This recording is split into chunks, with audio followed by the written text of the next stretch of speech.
Let's talk about some books. I cannot believe it is already almost June. It's a little insane. This year has flown by, and I am very excited that it has flown by with lots of books flying off my shelf as well. So, something that I wish I had done at the beginning of the year was calculate how many books were on my physical TBR so that I could say at the end of the year how many I succeeded in taking off, but I didn't do that. So, here we are. But what I have done now is I have counted how many books I have left on my TBR that I want to get off my TBR. Most of them are by the end of the year. I would say I'm not super strict on some of them being off by the end of the year because I have bought them this year. And then I also have other books that I will be buying in the year, and anything can happen truly by the end of the year. So I counted both the number of books that I have acquired slash did not put into categories for my TBRs. So for my TBRs, basically what I did at the beginning of the year was I split up my books that I had and I put five physical TBR books into each month. And so I had a total of 12 times 5, which I cannot do that mental math. So somebody else do it for me on screen. Please, future Emily. Sorry about that. So that's how many books that I had, kind of, we'll go with that as my ballpark of how many I had at the beginning of the year. I am now down to 33 left out for the rest of the year to read, which you'll notice there are 7 months left in the year if we're starting in June. That doesn't, 7 times 5 is not 35 or not 33. I have been reading ahead a little bit a couple times. So, like, Prior of the Orange Tree was on my TBR for much later in the year, and I'm now buddy reading it. So, I'm reading it kind of ahead of when I plan to read it. And then there's a couple other books that I've just read as I go. And then I've added books on there and I've taken books off. So, it's a little fluid however I want to do it. Is that right? June, July, August, September, October, November, December. That's 7. Doesn't seem like it should be right, but it is. I have 33 books left that are already kind of set out for the year. And that's actually these ones, which is kind of hard to see from here. I also have about 50 books, and by about I mean exactly 50 books that I have on my TBR that I would like to have most of them read by the end of the year. So I'll be supplementing my monthly TBRs with them. At this point, I seem to be doing pretty good. So normally 7 times 2 would be 14, so that would mean I'd have about 38 left by the end of the year, which is fine by me. That's way under what I used to have. But I think that I could also probably make a bigger dent in that than just 2 extra ones a month to make it 7 a month instead of 5 a month. So we shall see. And we shall also see how many books I get throughout the year, because I have been buying books. Maybe more than I should be buying, but that's okay. So yeah, that's how many books are on my TBR. And I'll probably do sometime in June a reorganization of my set TBR. Not fully, just kind of like with supplemental books or like books that I have taken off or put on. Maybe I'll do a fun little game and like randomly choose which ones go where from the 50 that I now have to sort into categories, because that sounds fun.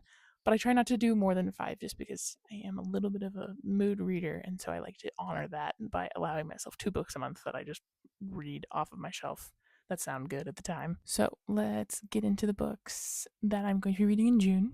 These ones are my set ones. I have 3, I think, that I actually added because I started reading my June books a little bit early in May. And if anyone's interested in what I read in a month, it's a lot. And so I actually am a little scared to say it. So maybe if you are curious what I've read in the month, you can go check out my Goodreads or Fable. If I become braver in the future, I might say do a reading wrap up.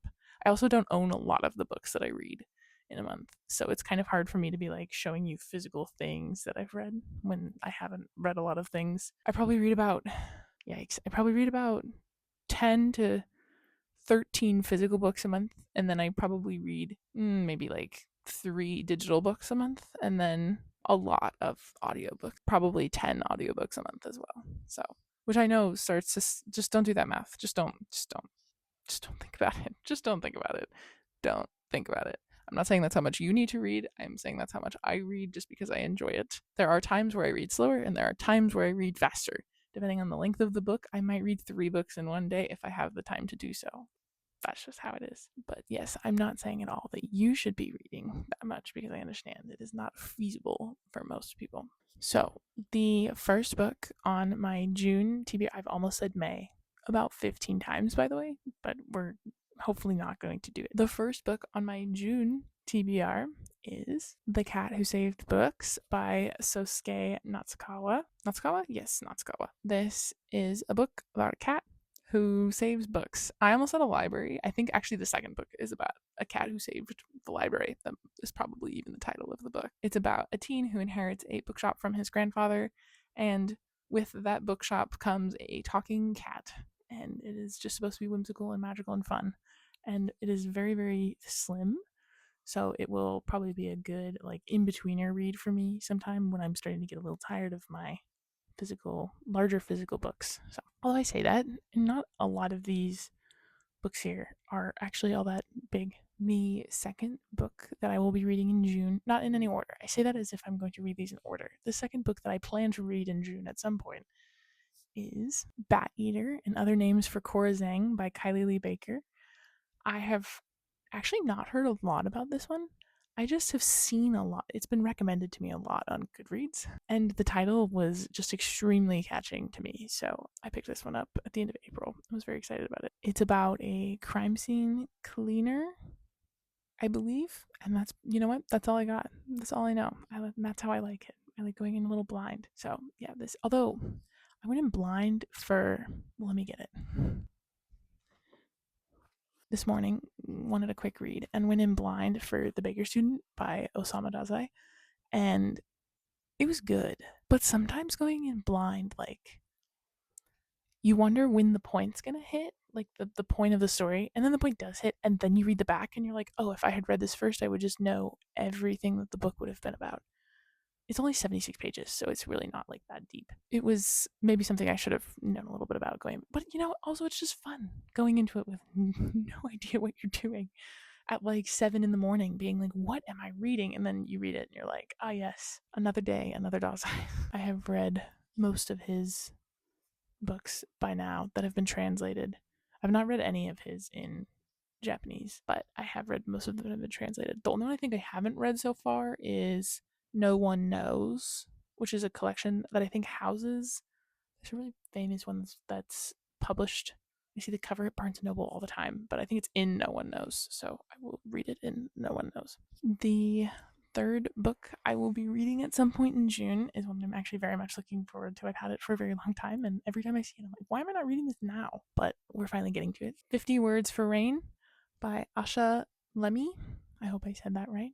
This book, I know I just said that I did not want to read too much about books, but this book I kind of knew a little bit about, and I feel like I wouldn't do the book justice by paraphrasing. So I'm gonna read a little bit of the back, not the whole thing, because I don't want to spoil myself either. But I'm gonna read the first like paragraph of the back. It's a heavier read, so be warned for that. Kyoto, Japan, 1948. Do not question, do not fight, do not resist. Such is 8-year-old Noriko or Nori, Kamiza's first lesson. She will not question why her mother abandoned her with only these final words. She will not fight her confinement to the attic of her grandparents' imperial estate, and she will not resist the scalding chemical bath she receives daily to lighten her skin. I shouldn't say I'm looking forward to it, but I'm looking forward to it. I'm excited to read this one. Okay, the fourth book that I will be reading in June is a very popular one, and also I'm very excited for this one. It is Crying in H Mart by Michelle Zauner. And I know I sound crazy for being like, yes, we're crying in H Mart, yay. When I moved down to Southern California and I got to go to an H Mart for the first time, I hadn't even read this book, and I was like, I should read this book in H Mart to really get the full experience. But no, this is a nonfiction memoir about a woman who loses her mother and has a breakdown in H Mart. Is what I think is happening, is what I know so far. So yes, very much looking forward to this. Oh, that's fun. Oh, she's gonna sit right here. Perfect. And stare at me. Super not creepy. The next book that I plan on reading in June. Did I say July earlier? I hope I didn't. The next book I plan on reading in June, Murder Your Employer. Oh, thank you. Hello. Murder Your Employer. The McMaster's Guide to Homicide by Rupert Holmes. It has that nasty Barnes and Noble sticker on there. Gosh darn it. She's upset because it is almost dinner time and she has not had dinner yet. She's going hungry. Yeah. Thank you. This is a I want to say it's a dark academia like murder mystery. The back, honestly, I've read like the first paragraph like 3 times and I'm not sure I've understood what's going on. So I think it's best we just go into this like with our eyes closed basically and just hope for the best. Sixth book that I plan on reading in June is The Phone Booth at the Edge of the World by Laura Imai Messina. I do know a little bit about this one. It's a fiction book set in the aftermath of the 2011 Japanese tsunami and earthquake in Sendai area. If you don't know, in March of 2011, there was a massive earthquake and consequently tsunami that occurred in the Sendai area in Japan. The Fukushima power plant that is up there actually had some pretty serious damage that occurred to it, and it caused a pretty big discussion, I guess, afterwards about nuclear power and power plants in general, and just kind of like how things are handled and safety and all this stuff. And I actually read another great book about specifically the power. We are chasing our tail. I actually read.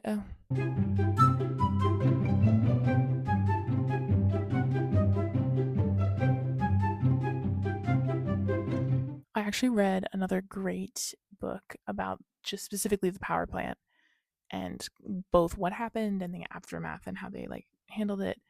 And it was, I think it was just called Fukushima. I will put it on the screen here. I highly recommend it. It does get a little dense sometimes, so you have to kind of be into it. And if you're into science, like any iota of science, it is explained very, very well by the author. So it's not too tough or inaccessible or anything. But this book is about a phone booth. This book is about a phone booth where the tsunami occurred, I believe, and you can call people that have presumably died or loved ones that have passed. And I am so sure this is going to make me cry. I'm crying just thinking about the idea that I have to read about this. I put it off for a little bit because of that. We have 2 kind of heavier hitters in the lineup here. A little scary, but that's okay. And last but not least, we have Rebel Witch by Kristen Ciccarelli. Ciccarelli. I literally heard how this was pronounced, or meant to be pronounced, very recently, and now I cannot remember. So, Kristen C.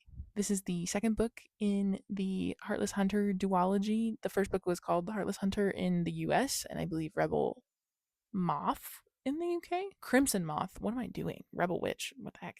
Yes, Crimson Moth in the UK, Heartless Hunter in the US, and the second book is Rebel Witch. I've had this since it came out in my book of the box, but I haven't picked it up yet because I'm scared to finish this because I liked the first book so much. The first book was just so bingeable, and I'm hoping I get the same out of the second one because it was so good. So these are my books for May, and we're looking pretty good. We're looking pretty good. We've got some heavier hitters. I don't have a lot of fantasy in here. Rebel Witch is fantasy. Gotta say books, I guess, is fantasy. It might be more magical realism, but I don't have any like heavy fantasy, so I might have to buffer my reading list at some point with some fantasy. Maybe I'll read the second Legendborn. Blood Marked. That's the name of it, by Tracy Dion. I'll read that and buffer myself a little bit. So yeah, that is all. I hope you all have a lovely rest of your month and rest of your reading times. And I hope you all get to read some books and relax a little bit because I know that's what I'm about to go do. Thank you so much for sticking around, and I will see you next time. Bye bye. Say bye. Bye, Speaker.